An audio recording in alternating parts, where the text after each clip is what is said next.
Power Gamer Podcast. I'm your host, Mike Dawson, joined as always by fellow host Johnny Paulus. Johnny, you're very excited, I guess, because this past week there was a lot of stuff, a lot of to-dos surrounding the San Diego Comic-Con. Is your nerd boner raging strongly, sir? I watched bits and pieces of it. I probably didn't pay as close attention to it as you did. I'm really excited about the Dungeons and Dragons movie. I think it looks like a blast. Yes, that does look good.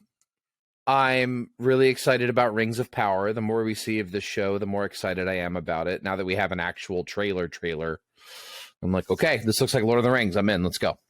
Oh, yeah. I know. I was like, Rings of Power. Looks great. Yeah, Lord of the Rings show. And I am also excited that they Kevin Feige kind of pulled the curtain back enough to be like, okay, so phase 1 through 4 was the Infinity Saga, and phase 4, 5, and 6 is the Multiverse Saga, and we're going to wrap it up with 2 Avengers movies.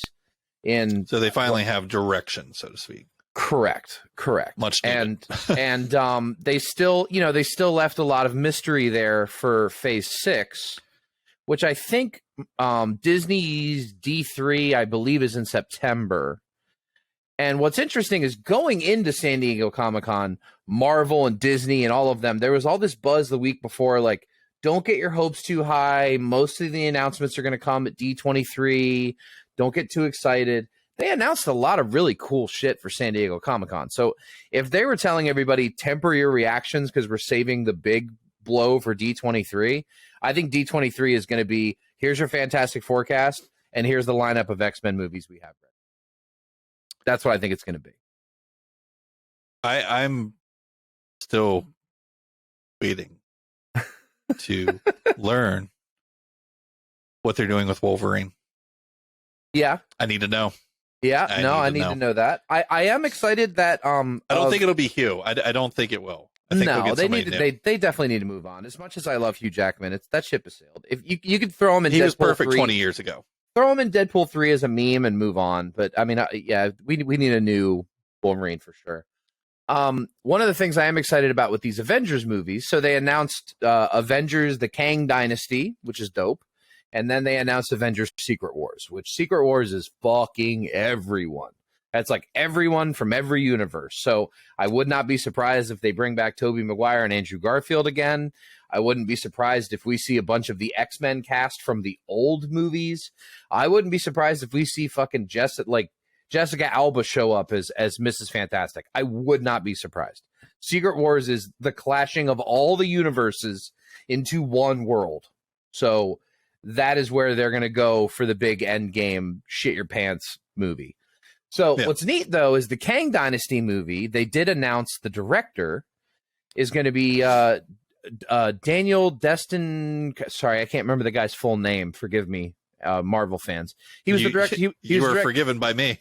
He was the director of Shang-Chi. Okay. So he did really good with Shang-Chi, and they said, here, have a fucking Avengers movie. So I think that's dope. That's awesome. That movie was good. I was really excited for we got the release date for the Cowabunga collection. Yes, Teenage Mutant Ninja Turtles at Comic-Con, which was finally kind of cool. Makes sense. I mean, Teenage Mutant Ninja Turtles obviously began in its early days as a black and white comic book for those unaware. Yep. And then spawned a toy empire and a TV show. Did you hear the Funko announcement at San Diego Comic-Con? Wait a damn second now. We're running a news podcast here, you son of a bitch. The release date is August 30th. Now, what thing were you just dying to talk about that you couldn't wait for me to actually share the fucking release date? I'm sorry, man. My ADHD I got a Funko Pop. Have you heard about my Funko Pop? No. Funko announced that they have a video game studio that's going to make AAA video games. See how that works out. Are they going to go the Lego route? That's what you wanted to interrupt Teenage Mutant Ninja Turtles. I mean, we knew it was coming this year. I mean, I'm excited it has a release date. August 30th, dude. Every single game and every single version. Like, yeah, that's I'm super excited because I've got every single Turtles game in original format. So like this is super exciting for me. Probably I am the person that this is for. So I can't wait. I can't wait. And I guess in 2 months' time then, or a month's time, I'll have purchased 2 Turtles games physically because the Shredder's Revenge just came out on physical. And then I'll be getting Cowabunga. Oh, okay. So. Nice. Would you get it on Switch? I will be getting it on Switch. I haven't bought it yet. I bought it digitally. I have it on Game Pass. Yeah. I bought a digital copy for Amy's Switch because we wanted to play it there. Right. Then I'm buying a physical copy for my Switch because I need to have the disc. So, I think that's about it. The only thing that you didn't mention was something we were talking about before the show, which was the Black Panther trailer. Yes.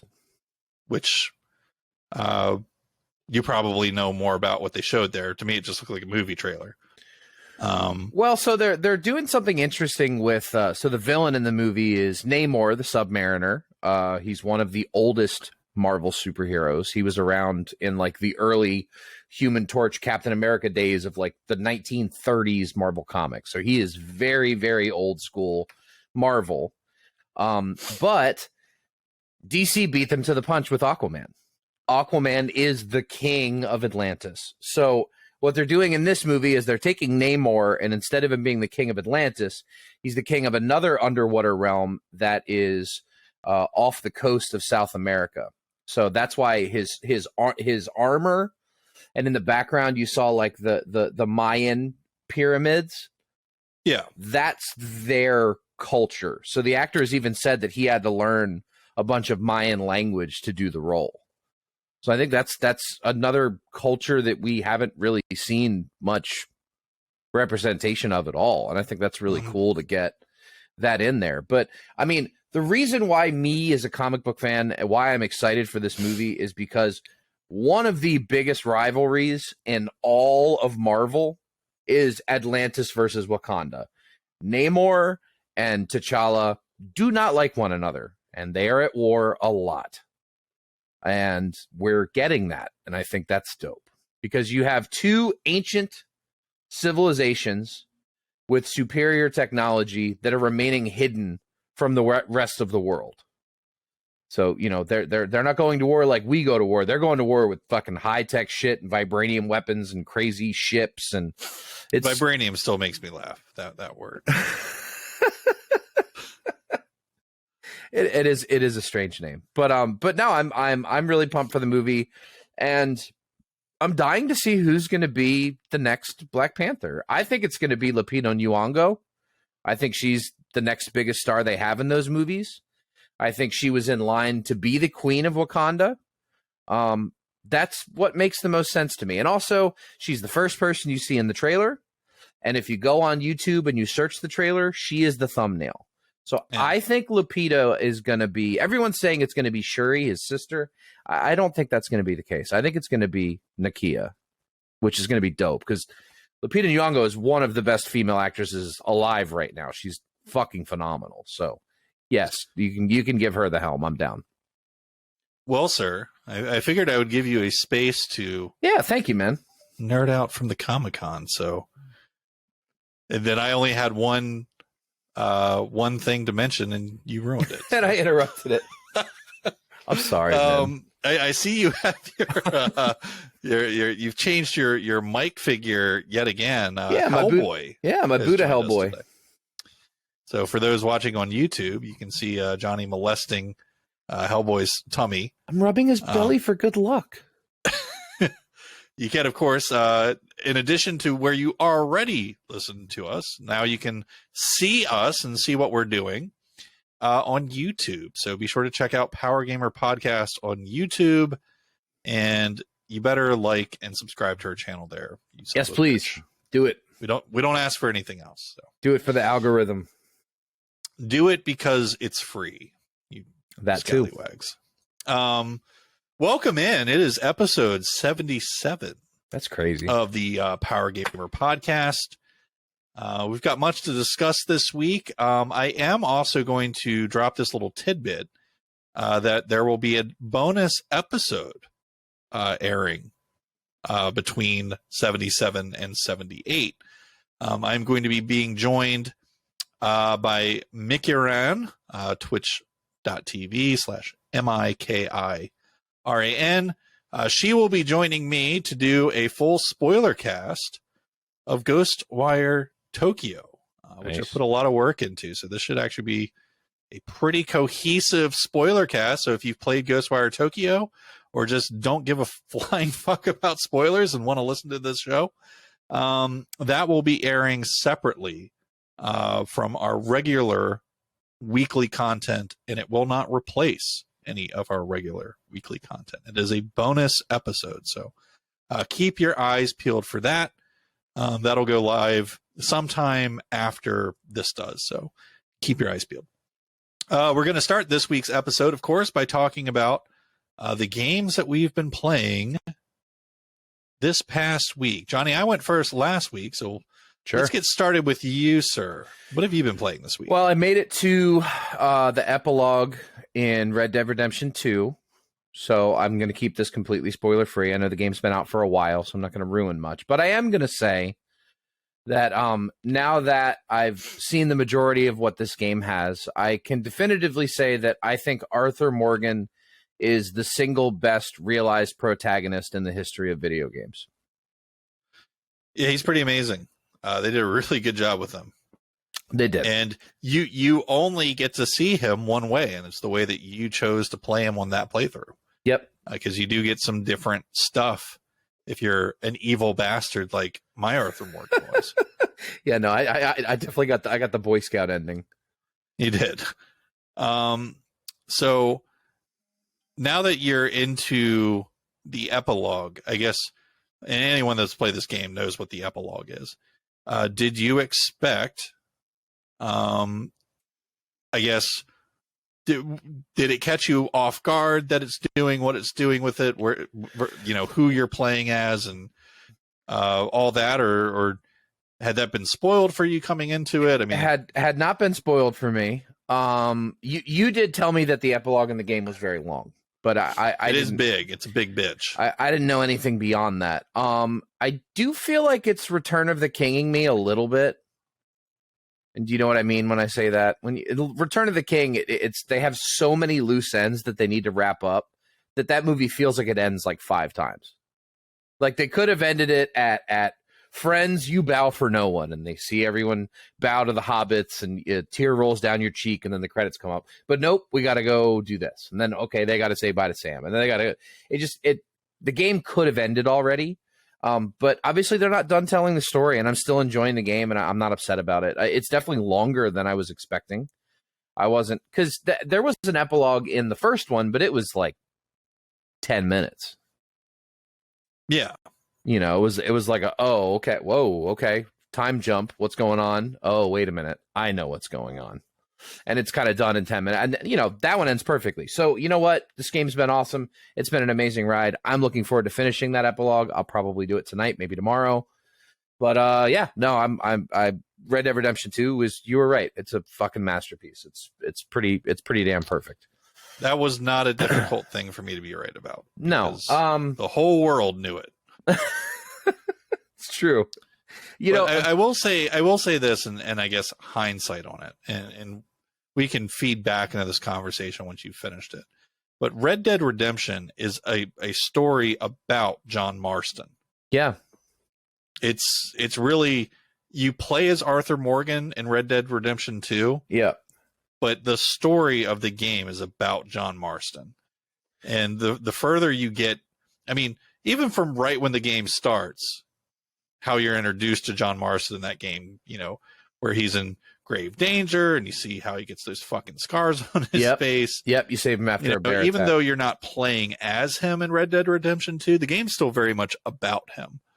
And it's about his best friend, Arthur Morgan. Yep. So just done brilliantly, honestly. And it so makes going back into Red Dead Redemption, the first one, like the most rewarding experience ever. Yeah. Once you've played it and then gone back and played 2 and then go back and play it again and see everything through the different lens. It's sort of like the and I hate to bring up Star Wars, but it's sort of like Star Wars with the prequel trilogy, where it's like, oh, I've got all this background, and now you go back and watch the original trilogy after that, and you probably go, oh, I know so much more. In my case, it's, oh, I really wish those first 3 movies didn't exist.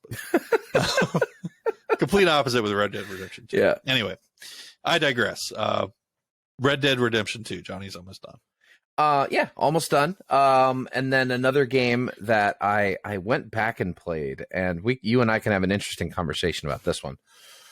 Poker Night at the Inventory 2, also known as Poker Night 2. It's a Telltale game. That is just a simple poker game, but their hook for it is that you're playing poker with a bunch of pop culture icons. So random.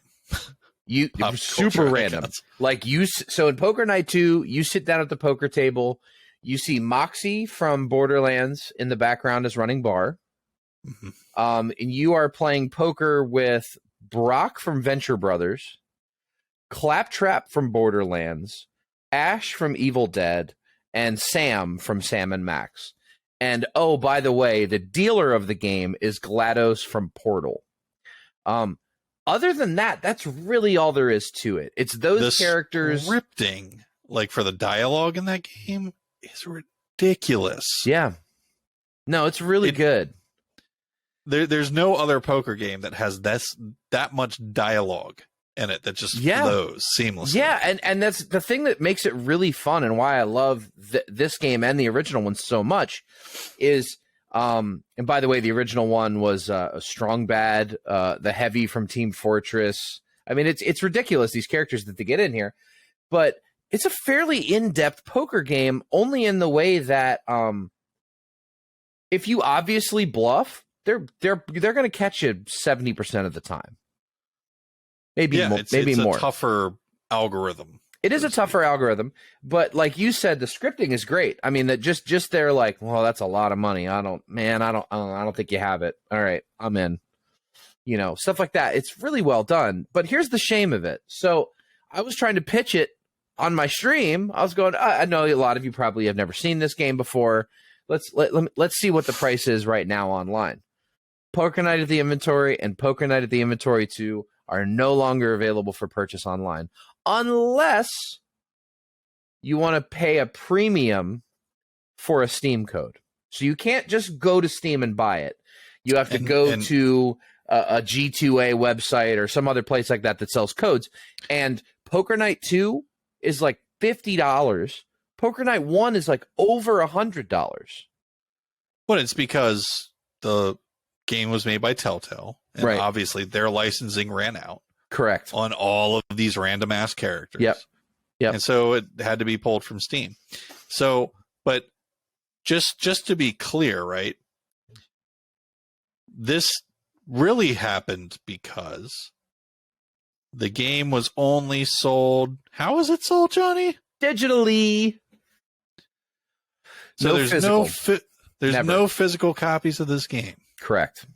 So this is what happens when things are never printed on physical media. Yep. Licensing expires, and then you can't buy the thing anymore. Right. Now, I mean, then it just ceases to exist. Now, in defense of that point, because I do fully agree with what you're saying, in defense of that point, I can still play the game because I bought it when it was current. But you can't sell it to someone else. I can't sell it to someone else. You're right. That's the motherfuck. Yep. So now anyone that goes, oh, wow, I never heard of this before. I'd really like to play this game. Sorry. Yep. You can't buy it on eBay. You're not going to find it on Facebook Marketplace. You might be able to find a code there. Somebody's selling their Steam account illegally or whatever. Right. But I mean, it's a shame because it's a fun game. And if you like poker, it's pretty damn fun. It was funny. I was looking at my play time. On the first one, I played it 30 hours. I put 30 hours into Poker Night at the Inventory. Yeah. However many years ago, 10 I have years the ago first one, I think, because I just happened to buy it on a Steam sale. I've still, not really played it. So it's really fun. Go me. I actually like the first one better than the second one, personally. And then the other game that I've moved on to, this will probably be the next big thing that I take down after Red Dead, is Pathfinder Wrath of the Righteous. This was the top rated CRPG of last year. Very well received critically. Very much in the vein of Divinity Original Sin 2, which any listeners of the show from way back when knows I'm a huge fan of that game. I love that genre of game. And it was funny because when I first got it, the combat reminded me of Pillars of Eternity, the first one, and I hated the combat in Pillars of Eternity because it's real-time combat and you have to manually pause it when you want something else to happen.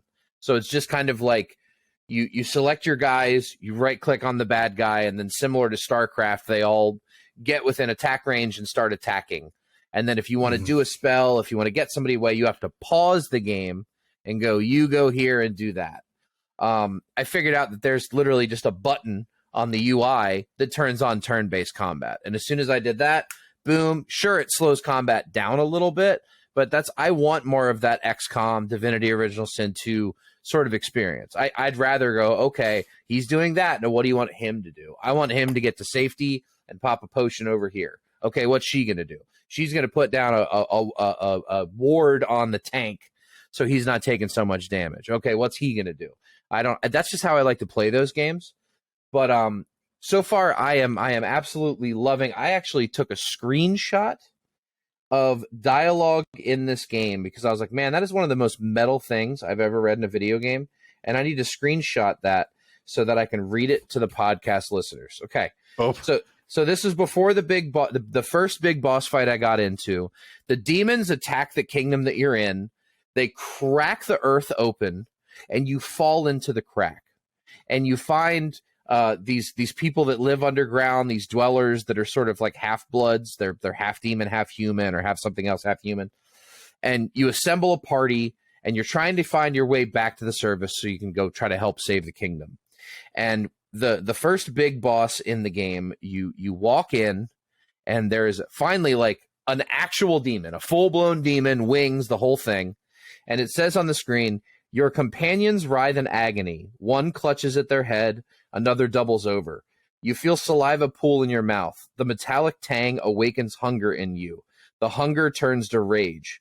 This winged filth dares to try to bind you to its will. It dares to tempt you with the sweet scent of meat untainted by corruption. The wretch must die. Die. And I was like, fuck, let's go. Let's fucking do this. I mean, it's awesome. The game's great. The writing is really good. So I'm already loving the character interplay. Very early in the game, you meet a brother-sister duo, and you're trying to figure out who to trust because they're both kind of at odds with one another. And then right before you leave that first dungeon, you have to make the decision of which one you trust and which one you want to be a part of your party. They're different classes. They're different character, dynamics. One's sort of chaotic. One's, sort of neutral good. And if you dig like old school Dungeons and Dragons, Pathfinder, turn-based sort of like, give me a game I can get lost in, awesome. I'm only into the beginning of the game, but I'm in love. It's great. That wraps up what you've been working on, I guess. So yes, sir. Onward for my list. I too have been playing a poker game. Mine's really dumb, and you play it on your phone or your tablet. It's called the Governor of Poker 3.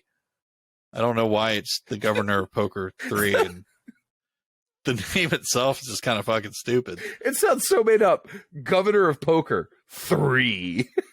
However, it's really good, and I'm having fun with it. It's all multiplayer, so like you're just playing as actual people. Look, man, I'm just glad they wrapped up the trilogy. That's all I gotta say.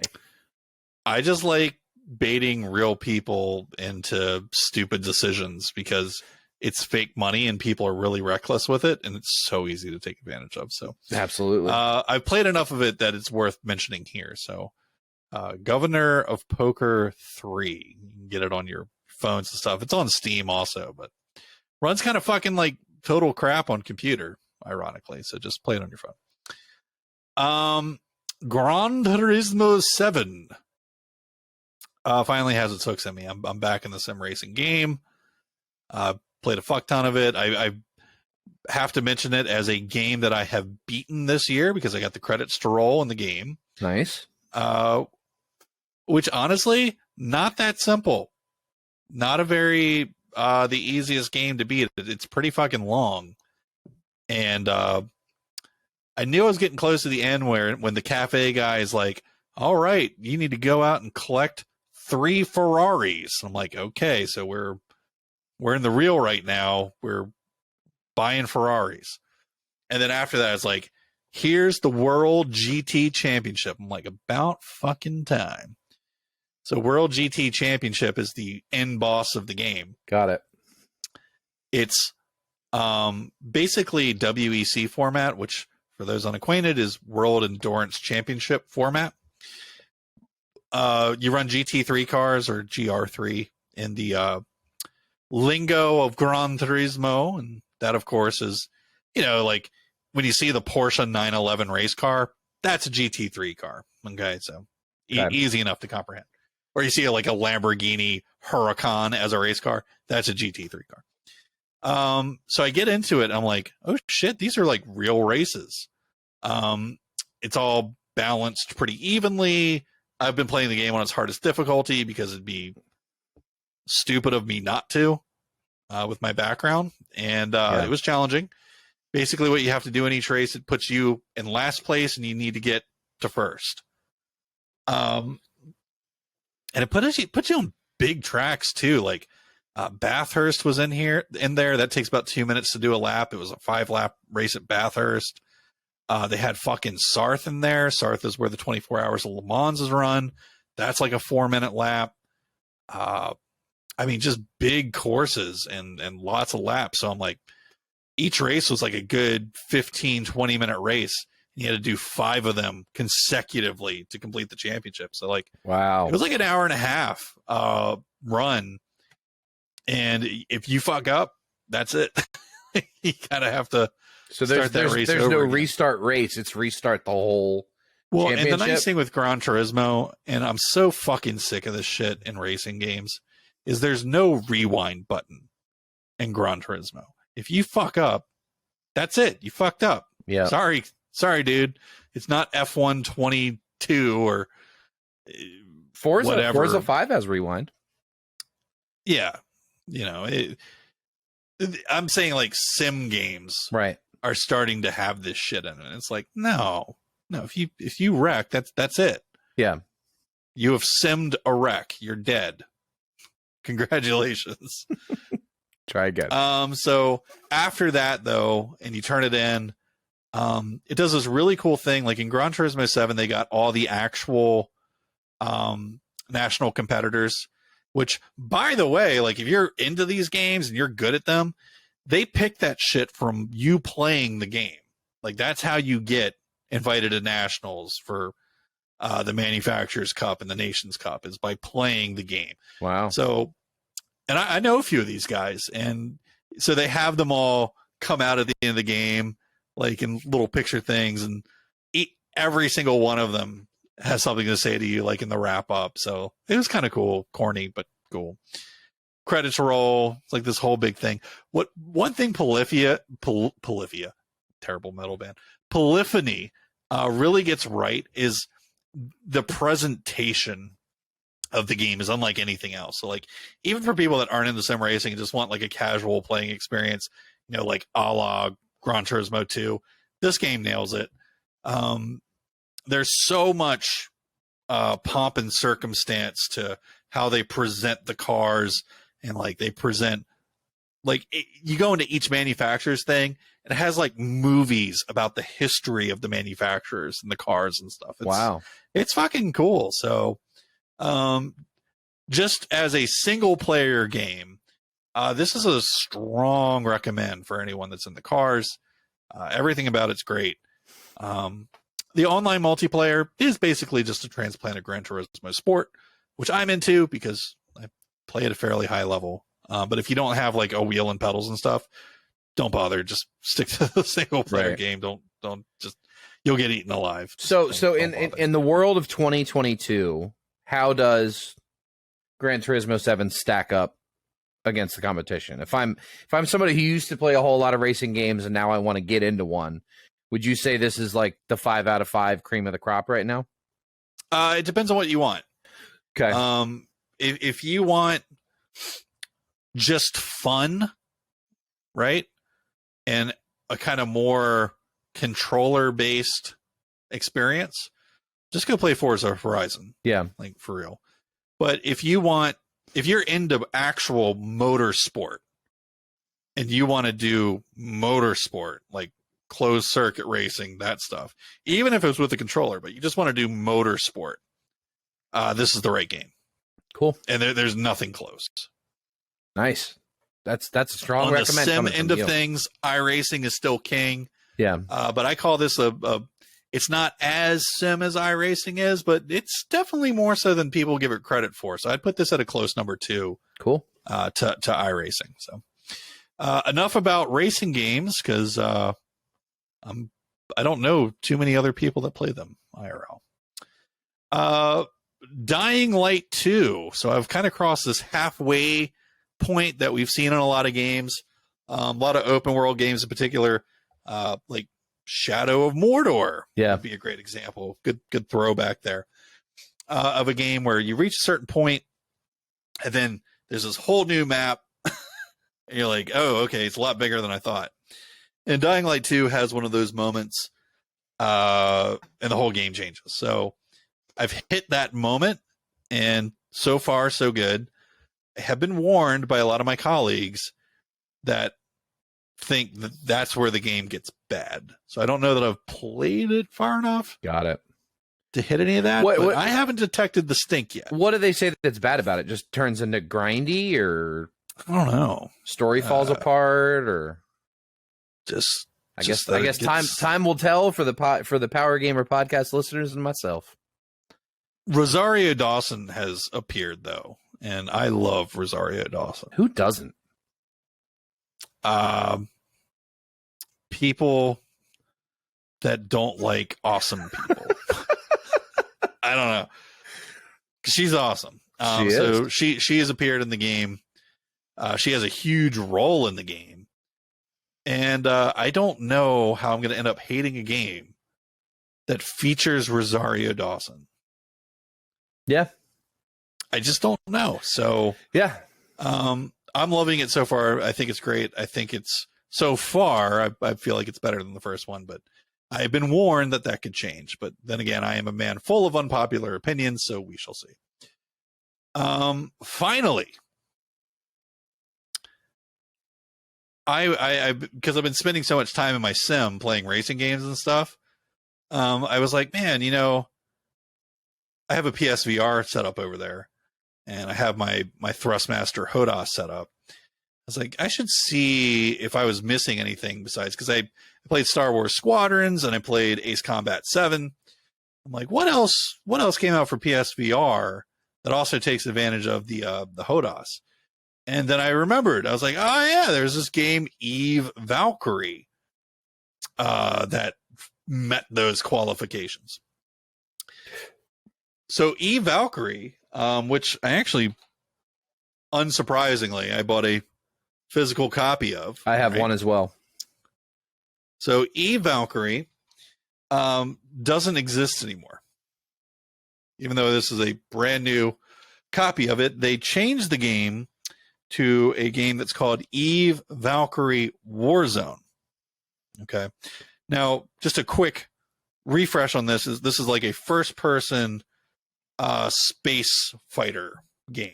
So very a la Star Wars Squadrons. And the reviews on it have always been good. So I was like, let me go pick this up. So I snagged a copy off eBay that was still sealed. And I've jumped into it. So Eve Valkyrie no longer exists. There's now this game called Eve Valkyrie Warzone. And basically, they've eliminated the requirement of playing it in VR, number one. So if somebody doesn't have VR and doesn't want to deal with that, you don't have to anymore. Great. So I run through the game, run through the tutorial, and I'm starting to notice, I'm like, yeah, you know what? This is sort of just like a multiplayer type thing. It has a single player-ish mode, but it's mostly like a skirmish kind of thing. Yeah. there's no real campaign or whatever. Yeah, it's kind of there, but I don't know if it used to be more, and when it changed into Warzone, if that got diluted in some way. But there's not really any campaign. And so, as I'm doing my homework on this game, I actually came to find out that Valkyrie Warzone, which the servers are still active for, this never really was a massively popular game, right? But August 5th, so next Friday, we're recording this on the 27th. Yeah. So this week, from when you are hearing this episode, the servers are being shut down for good for Valkyrie. So I got the game just in time. I can enjoy it for 1 week. Wow. And then it's gone. So I'm going to play the shit out of this game this week.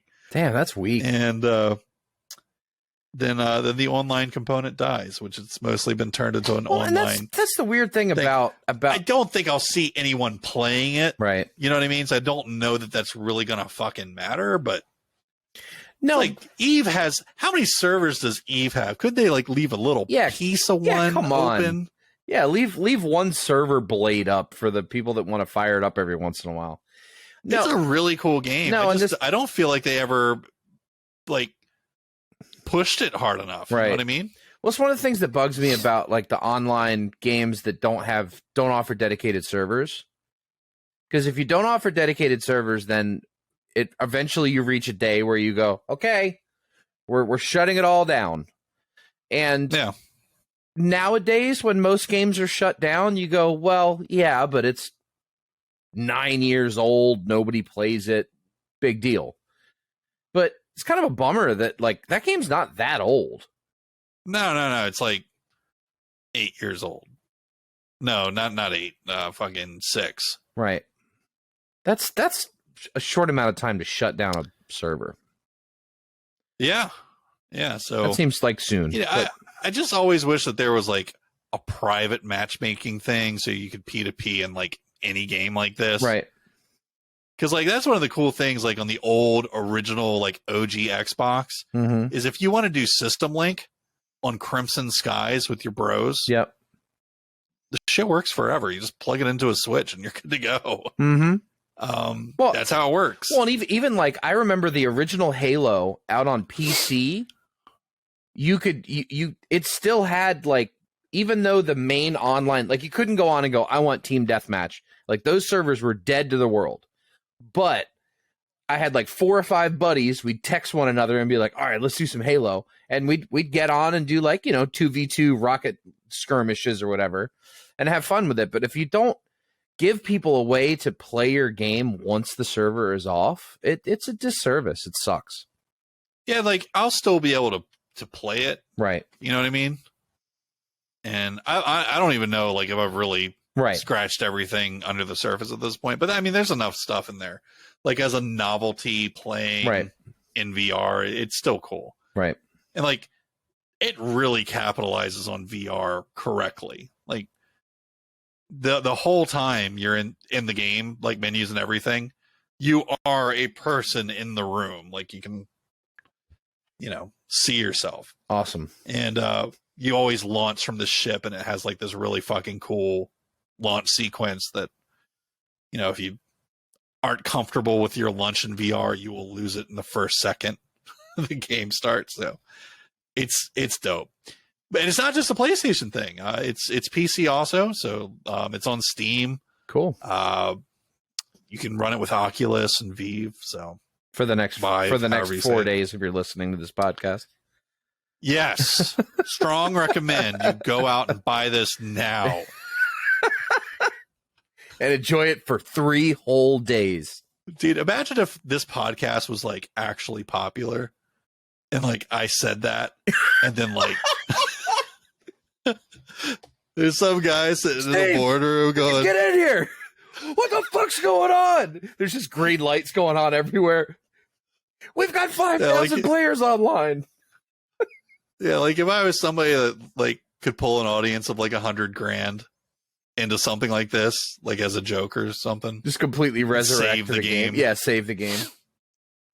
It'd be fucking I hilarious. would have used those powers to save lawbreakers, damn it. Yep.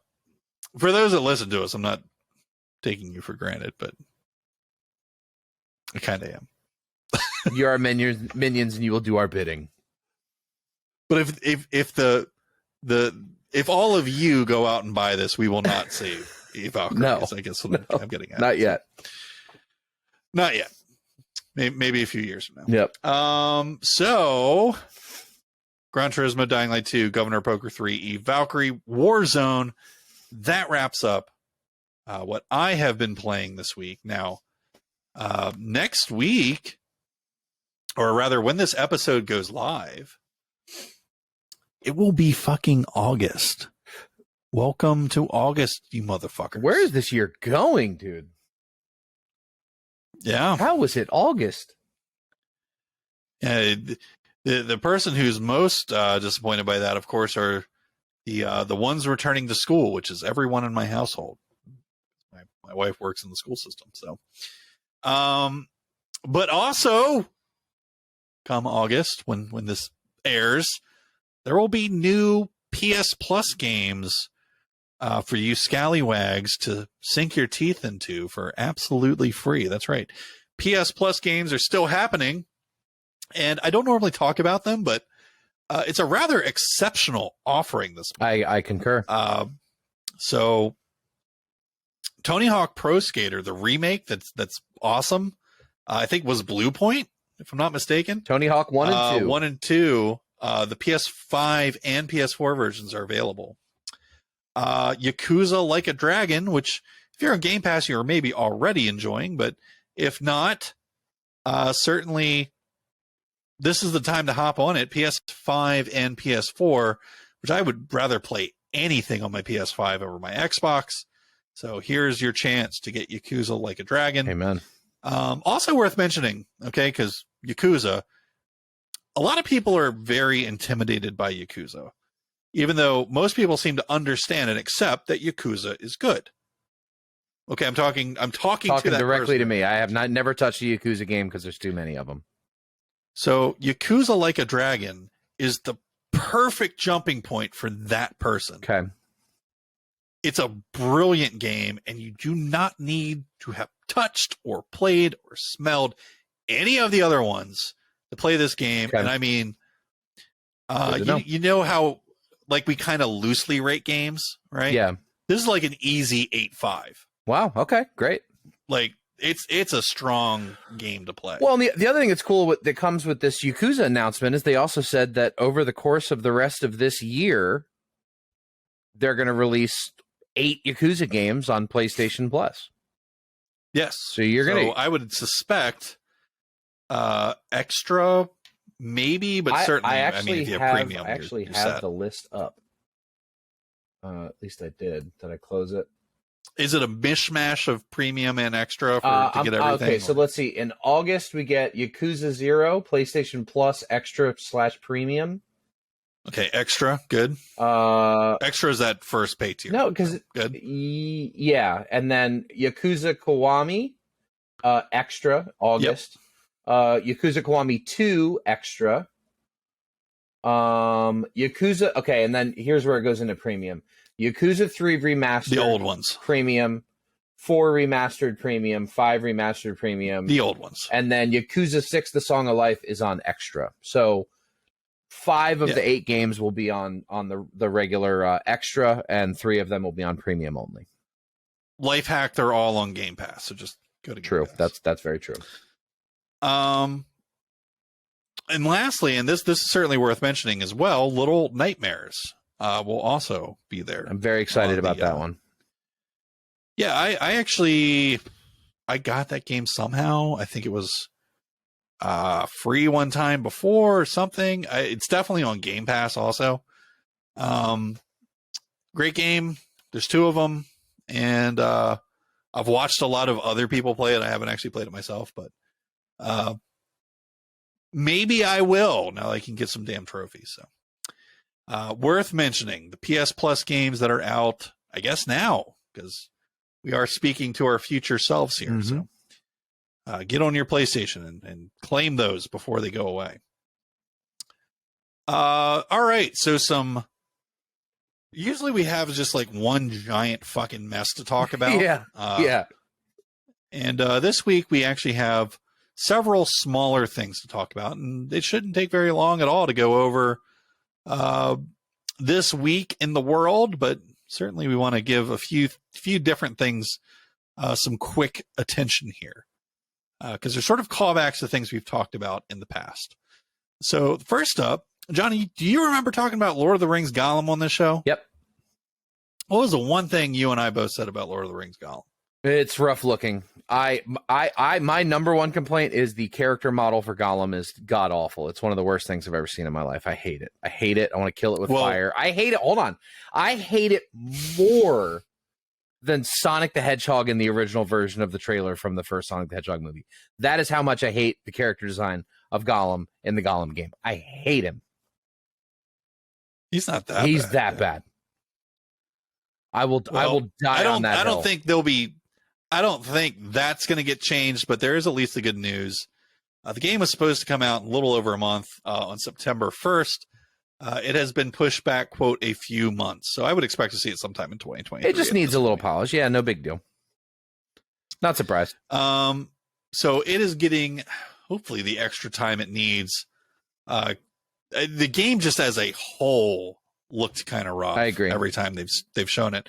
The same thing, calling back to Sonic, that I've been saying about Sonic Frontiers. Every time I've seen it, it just looks rough, and it's not normal, right? When you're making a video game to present something to people that looks like ass. And, so not surprised this is delayed. Rather, yeah.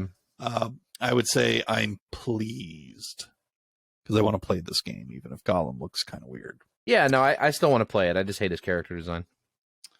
Remember when we were talking about Halo Infinite and that you actually broke to me on the show? Yep, I remember that. That there would not be a co-op campaign on release. Well, here it is, July 28th. Yep. 2022 or August 1st, if you're not me or Johnny. And there's still no fucking co-op campaign for the flagship game for the Xbox, Halo Infinite. I believe it's in beta for Halo Insiders, I think. But it has not been officially released. It's just like, guys. I know they said May. Guys. Except July's almost over. I mean, they're going to get to a point where it comes out and everybody's... I think it's already at that point. If it released tomorrow, I don't think most people care. It's too late. Would you care if it comes out and then you come to learn that, oh, by the way, it doesn't support matchmaking? Doesn't make sense. Flagship game. Yeah. Ladies and gentlemen. For Xbox. Just 343, man. Can they just stop? Well, and fucking up. I mean, they did so well with that campaign, right? Yeah, they did, and it was fun. And there was the grappling hook. I had a great time. Yep. It inspired me to go back and play all of the Halo games again. And how did I go back and play all of the Halo games? Co-op, because that's the best way to play them. Well, and I still can't fucking do it on Infinite. It's like, guys, and then you got to come out, and it's just going to come out and be like one of those infamous Johnny Paws.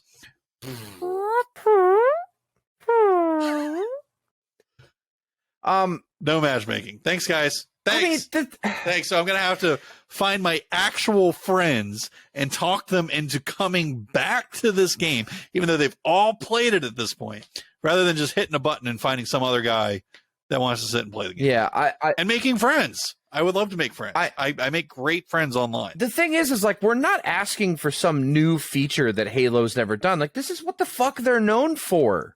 Does Halo have matchmaking in the multiplayer? I think so, yeah.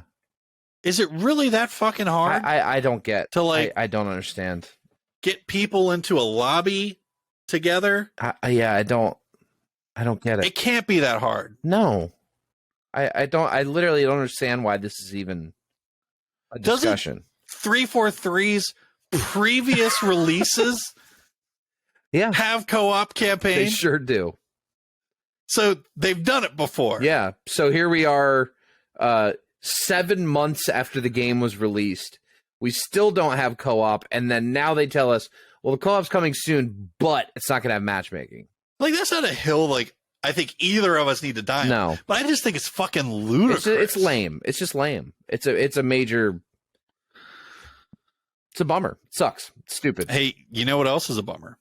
And it's something else that we've talked about on this show. This is the biggest bummer of this episode.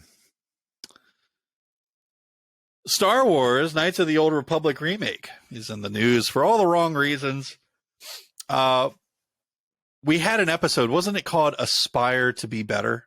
Or something cheeky like that, because they dropped the ball really hard on the Coder 2 re-release, where it came out and it had 100% fail rate. Yep.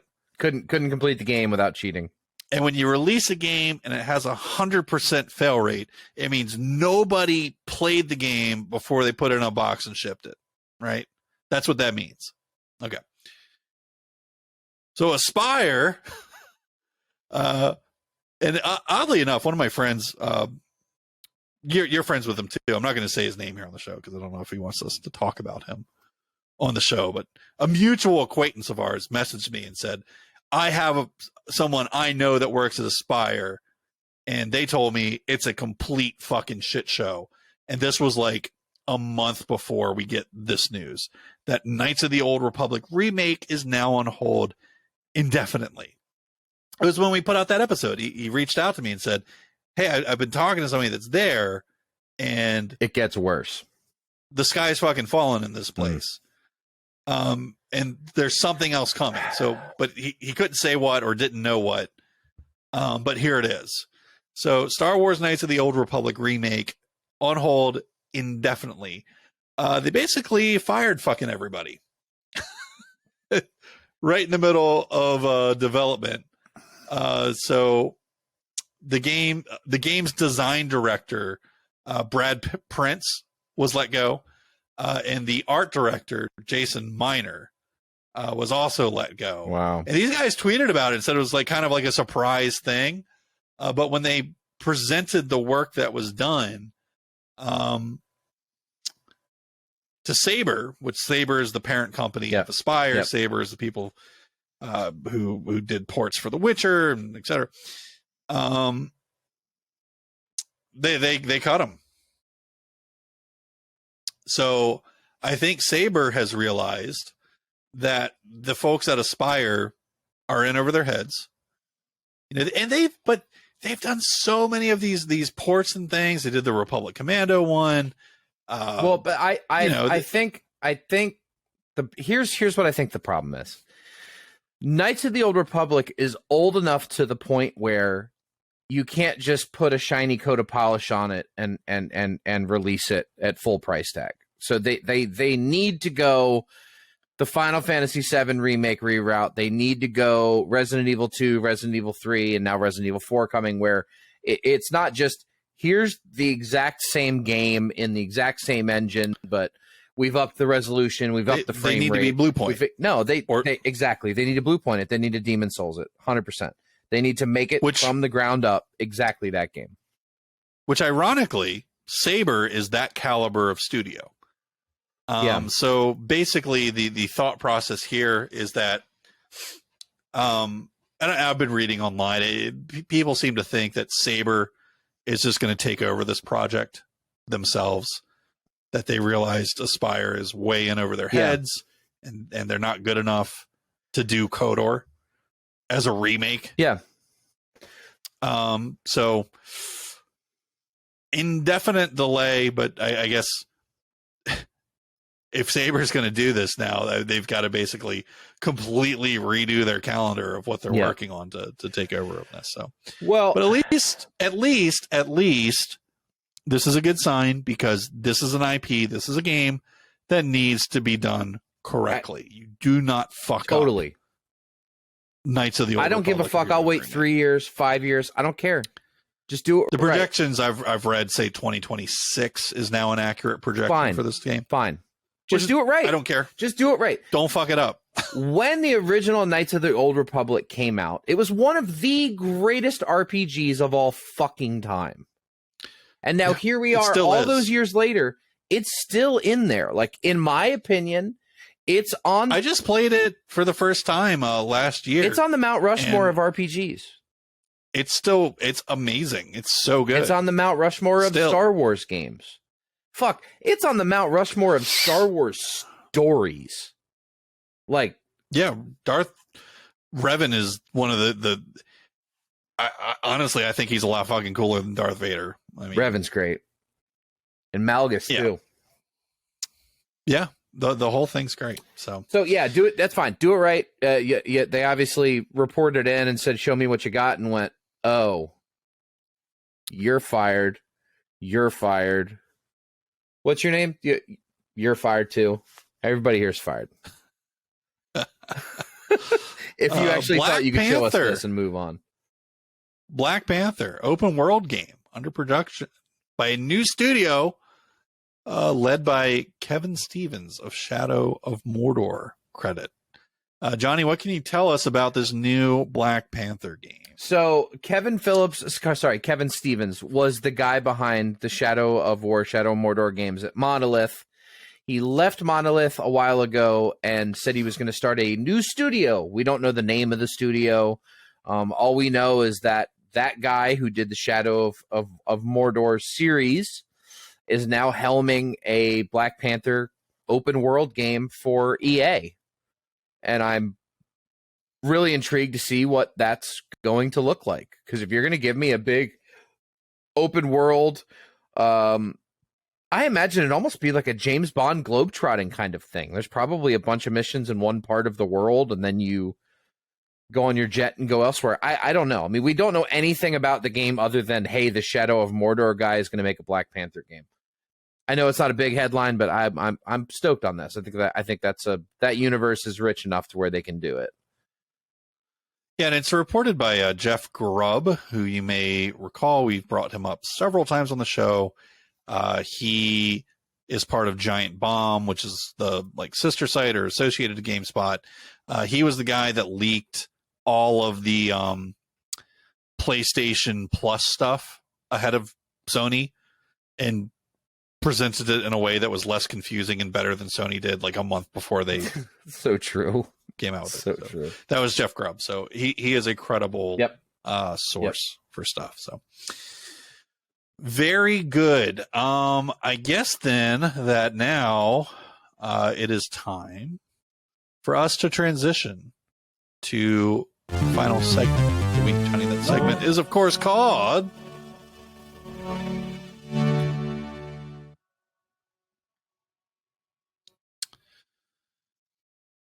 Ladies and gentlemen, that's right. It is time for One Up. I am going to old man the fuck out of our One Up this week. Yeah, you are. Do not buy a Samsung refrigerator. Why? Because they are built, and they're all this way. They're built where they are literal time bombs that will kill themselves with ice, the thing that they're supposed to make in one section of the fridge, but it actually makes it a completely wrong section of the fridge and kills itself. So basically what happens is up in the main refrigerator section, if you don't know how a fridge works, it has tubing that feeds refrigerant into a coil and cools the coil, and that's how it makes things cool. And using compression of air and the fluids and things, that you plug it into a wall and electricity runs the cycle and it keeps things cool.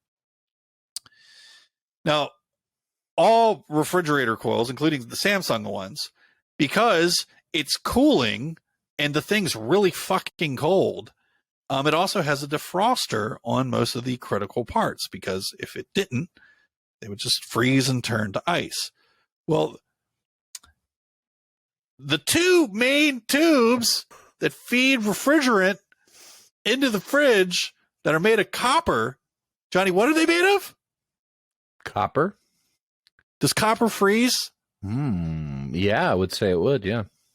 I think copper fucking freezes, and they didn't put any defrosting elements on these pipes.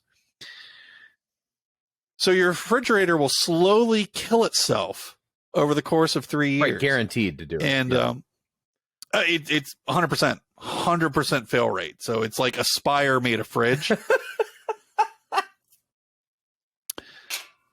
and nobody tested it before they sold it. Or even fucking looked at it with half a brain and went, hey, wait, does a refrigerant run through those pipes? Should we put maybe I don't know, a defroster or something up there? Would that make sense? Should we do that?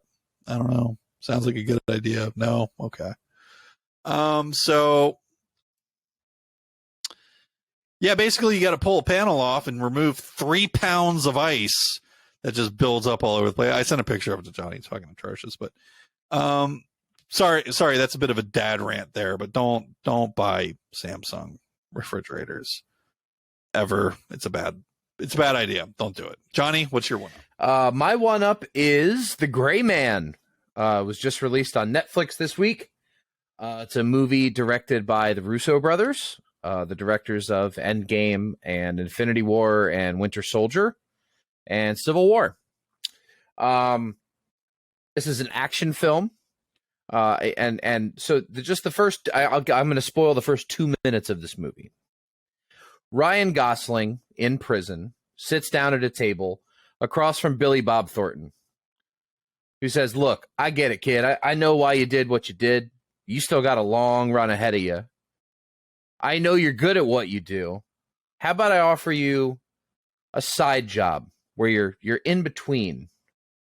You're still ours. You're still in control of the government, but you do things that, are not necessarily above board. Classic movie setup. And he goes, so you'd be a gray man. And then it cuts and it says 18 years later, and here is Ryan Gosling on his next mission. And classic movie. Right transition. From the jump, you're like, oh shit, this is like James Bond shit. This is awesome.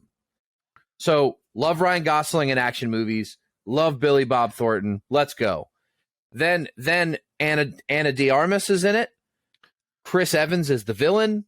And it's just a big, stupid action movie with blowing up trains and rocket launchers hitting at helicopters and people jumping out of planes. And, is it a Mission Impossible killer? No. Is it a James Bond killer? No. Is it an 8 and totally worth sitting down and spending 2 hours stuffing popcorn into your face? Yeah, it's a fun action movie. I really liked it a lot. I recommend it. And I already told Mike, this is officially a Mike Dawson movie. That is Mike Dawson's brand of film, is popcorn action flicks. Explosions. Yes. And an original story. Yeah. So, yeah, I guess I'll need to watch The Gray Man. Now, you said that was on Netflix? It's on Netflix, and Netflix has already greenlit a sequel and a prequel. So apparently it's done well for them. Sequel and a prequel. Okay. No, I'm sorry. I take that back. A prequel and a spinoff. I don't know the details of the spinoff, but a prequel and a spinoff. Hey. And, well, it's based on a book. So I don't know how many books are in that series of books. I don't know. It might be an 8-book series. I have no idea. Well, you know what I love? The movie was awesome. I love when books are adapted to film. And then there's this crew of people that like the book, that watch the film and are like, I don't really like the film that much, because that's what they always say. And then I go, I'm not even going to bother reading the fucking book. Fuck you guys. That's how I roll. Fuck your book. I don't have time for that shit. I don't even have time to sit and watch the 2-hour movie. I'm not going to read a 8-hour-long book. It's funny. And you know what? If it's 8 hours long, I'm just going to put this out there. It better be better, because you spent 4 times as fucking long. Yep. Like, if I watched a 2-hour movie of anything that I like, but I also read like a 10-hour long book, am I surprising anyone if I like the book better? It's like, where does the conversation go from, well, I read this book, but God damn it, the movie was so much better. Where does the conversation go? So you wasted 10 hours reading this book that you think sucked compared to the movie? No, of course not. You're always going to like the book better, you motherfuckers. Yep. Jesus. Totally agree. So I can't wait then if this is one of those for the book club to show up. Yeah.